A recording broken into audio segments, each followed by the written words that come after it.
Hey folks, Dr. Mike Israel here for Renaissance Periodization. I wonder how many times I can make the same identical introduction without just becoming confused as to where I am. Anyway, Fat Loss Dieting Made Simple video number 10. Hopefully you've seen the other 9. If not, please click, because every time you click, we get money. And again, just to remind you, not to be a pain, I do need more Lamborghinis at all times. Video number 10, how to get exotically lean. Exotically lean. What the hell does that mean and why are we interested? So last time we took a 9-video tour through the entire process of fat loss, setting up a diet, executing, recovering from one, so on and so forth. And now you may very well be super sharp at the process. Haha, it's a little pun there with the fat loss and you're sharp. Anyway, cool, good enough. But what if, just for shits and giggles, you want to get exotically lean? What does that mean exactly? Under 10% body fat for males. Really exotics, like in the 5-ish area, and under 17% body fat for females, in the 12-ish areas usually where shit gets really crazy. That means, by the way, veins, usually, visible veins, ripped abs, and no visible fat stores. At that level, you do not have love handles. You just have all kinds of interesting sculpture shapes. If you want to go that route, we have 5 good tips for you. And they're very important because this is a very different endeavor than just getting lean. Here we go. First, it's not for everyone. There is no good reason to do it outside of for art. Okay, if you're a professional bodybuilder, that's how you make your money, fine, it's a career, but almost nobody is.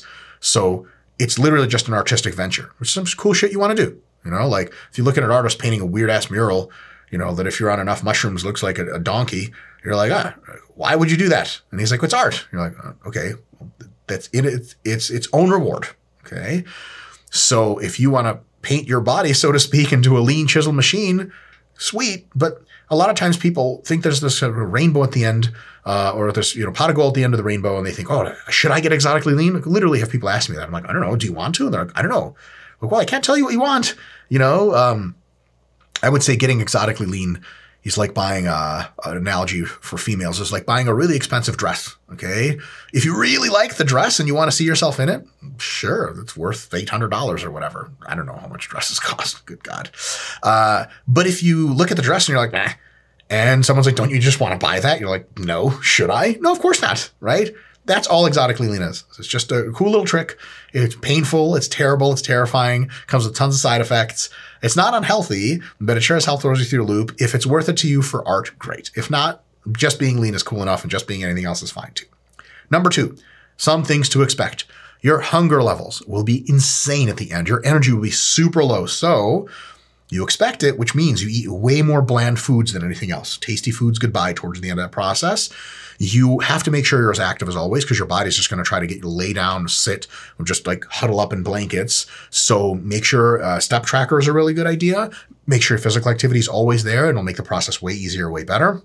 And of course, here, weight training is a must. If you try to go for exotically lean without weight training, you're going to look like, no offense, Kate Moss from the 90s, model from the 90s, or like Willem Dafoe or something like that. Gee whiz, it's a cool look. It's interesting, but it doesn't exactly look like maybe the healthiest thing in the entire world. I'm sure Willem Dafoe is a fine health. Kate Moss, I have no idea. So you don't just want to look skinny and emaciated. You want to look jacked and lean and ripped. So weight training is key, critical. At least I would say 3 or 4 sessions a week, possibly more. Next, for most people to get exotically lean, it takes at least 2 distinct diets once they are rather lean or in just generally good shape. First diet gets you lean, and it may take several diets to get you lean, but generally speaking, if you're already pretty lean, the first diet gets you lean, okay, striking distance, and then you take a maintenance phase to cool off, and then the next diet takes you the rest of the way, all the way to exotic. It's like a multi-boost rocket or something like that, right? Like, the Saturn V rocket that pushed the astronauts to go on the moon. There's like the first phase, it's crazy, and then the first phase detaches and sort of nothing happens for a little bit.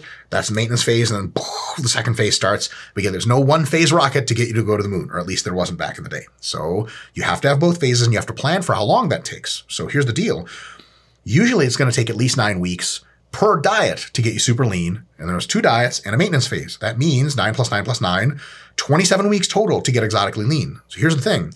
A lot of people think like, I'm in pretty good shape. How long do I have to diet?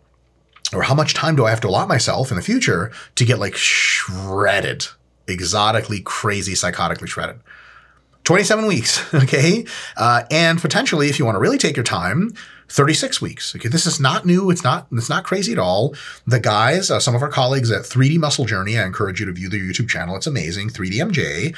They have regularly their clients winning bodybuilding shows in the natural bodybuilding space, front, back, and center. These guys are winning shows, and their total diet length, they have tons of maintenance phases in there, is like 40 weeks. 50-week diets. Now, the whole thing's not hypocaloric. There's tons of maintenance phases in there, but that's what it takes to get super exotically lean, and there's nothing wrong with that. If you're already very lean, can you diet for 9 to 12 weeks? Oh, yeah, sure, and you'll be on a bodybuilding stage, but most people are not already very lean.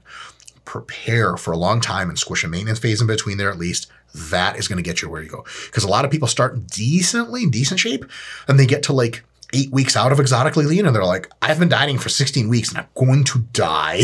And then the last 8 weeks just never happens, right? And then they balloon back up and it's all down the drain. But if you know to expect it, you don't diet for 16, you diet for 9, maintain for 9, diet for 9, and voila, you have abs on your face or whatever the hell exotically lean looks like. Next, consider a coach. It's a big deal. Dieting for exotic leanness presents all kinds of weird, trippy challenges. Your willpower is going to be this tiny little mouse, right, compared to the huge elephant it used to be. And coaches can be incredibly helpful, especially in the final weeks of the diet, keeping you sort of in check.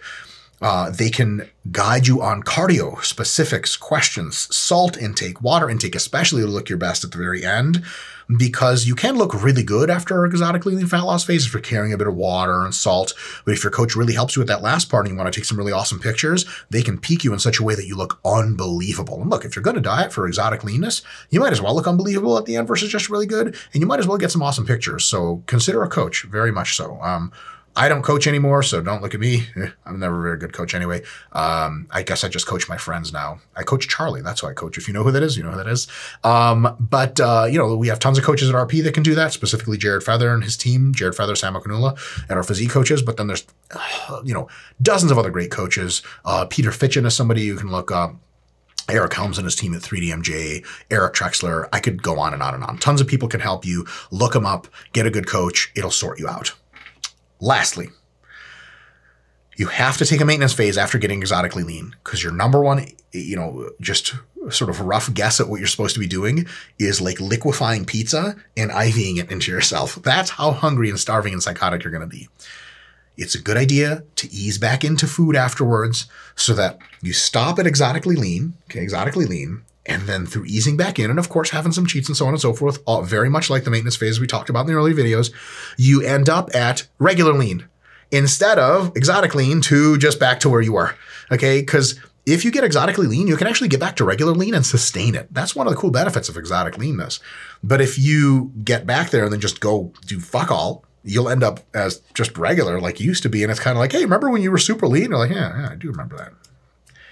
Don't remember what it's like, though, because I'm back to normal. You could at least get super lean after, not exotic lean, and that's really, really good, right? Do your best. Be consistent. Be patient. And lastly, and most importantly, no matter what body fat level you're at, enjoy yourself. Because here's the deal. Being lean doesn't guarantee happier. It just guarantees lean.